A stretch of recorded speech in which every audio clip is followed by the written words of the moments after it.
Maithili express की शानदार प्रस्तुति।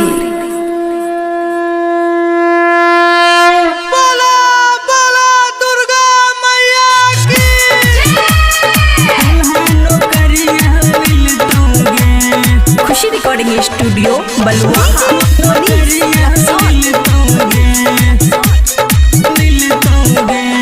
छोरी कहले नब रातर दुल्हन करिया मिलतोगे गे छोरी कहले नब रातर दुल्हन करिया मिलतोगे दुल्हन करिया मिलतोगे दुल्हन करिया मिलतोगे तो लगतो देख में खेसरिया दुल्हन करिया मिलतोगे गे छोरी कहले नब रातर दुल्हन करिया मिलतोगे।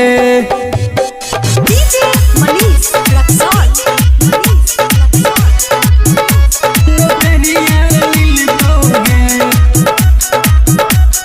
दुल्हन करिया मिलतोगे तो करी है 9 दिन तू हो पूजनवा मैया पूरा कर तो सपनवा गे छोरी पूरा कर तो सपनवा पूरा कर तो सपनवा तो करी है 9 दिन तू हो पूजनवा मैया पूरा कर तो सपनवा गे छोरी पूरा कर तो सपनवा कर तो सपनवा तो जैसन सोच छोही वैसे तोहरा बढ़िया मिलतोगे गे छोरी कहले नब रातर दुल्हन करिया मिलतोगे दुल्हन करिया मिलतोगे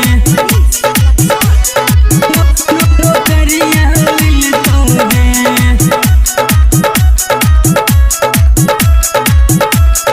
खुशी रिकॉर्डिंग स्टूडियो बलुआ।